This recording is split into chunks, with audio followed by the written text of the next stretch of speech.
Bulok na sistema ng kasalukuyang administrasyon dapat nang wakasan. Ito ang isinisigaw ng puso ng mga Bacolodnon sa isinagawang Ayusin Natin ang Pilipinas Campaign Rally nationwide at Bring Him Home Prayer Rally para kay Tatay Digong. Si Antoinette Elisan magbabalita.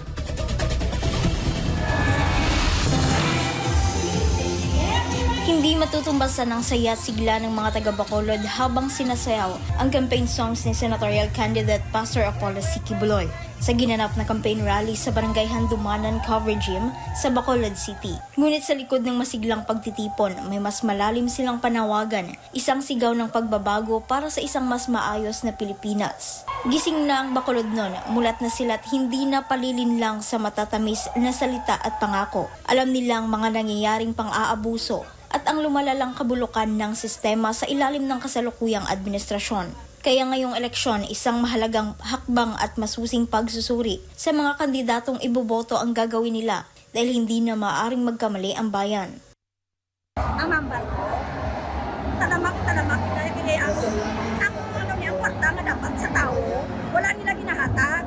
Kaya nagigana na nila sa ilang nakakanya.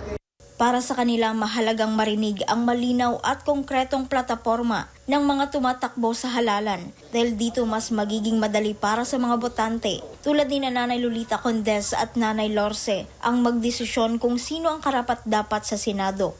Hindi na daw ang budla intindihon sa amon, kaya kailan mo undergraduate kami, tapos hindi kami sa mga barangay, wala. Ako yung ultimo, kuya sa barangay. Amo na nga daw wala ni Kuya Kabalo sa mga ang was ng undergraduate ko, wala pa Kuya mayo sa pag-lumalakan ba lang. Hindi nga, mula nga ako nang yung makuha. Magapamati kami sa sa mga karyasin ka doon. Kaya kung makamalo kami kung simpogid ang angay nga po. Dapat magpupunta sa tama nga tao ka dapat utang sa pwesto.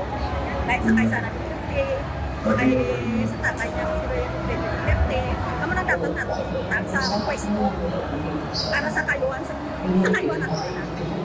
Hindi rin matanggap ng mga taga-Bacolod ang ginawang pag-aresto kay dating Pangulong Rodrigo Duterte at pagdala sa kanya sa ICC sa The Hague, Netherlands.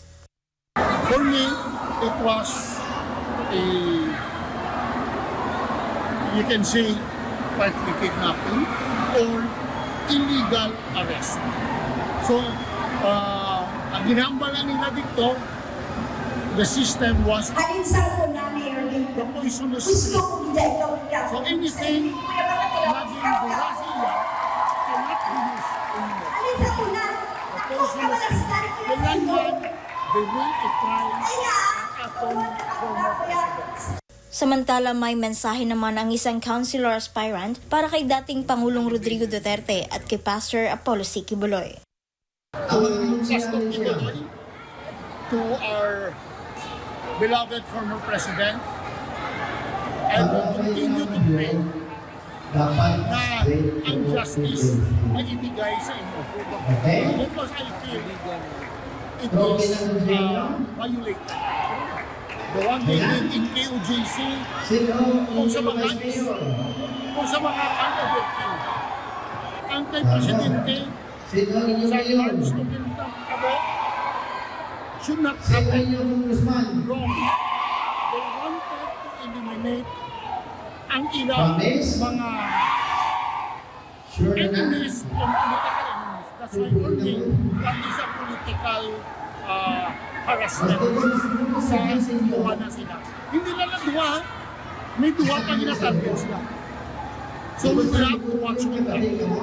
Hindi na pananahimik ang sagot ng Bacolodnon sa kabulukan ng sistema, kundi isang matibay na paninindigan sa kung ano ang tama. Ang eleksyon ay hindi lamang tungkol sa pagboto. Ito ay isang laban para sa kinabukasan ng bayan. Mula dito sa Bacolod, ito si Antoinette Elisan, ang inyong citizen correspondent. Para sa Diyos at sa Pilipinas nating mahal. Asumanot.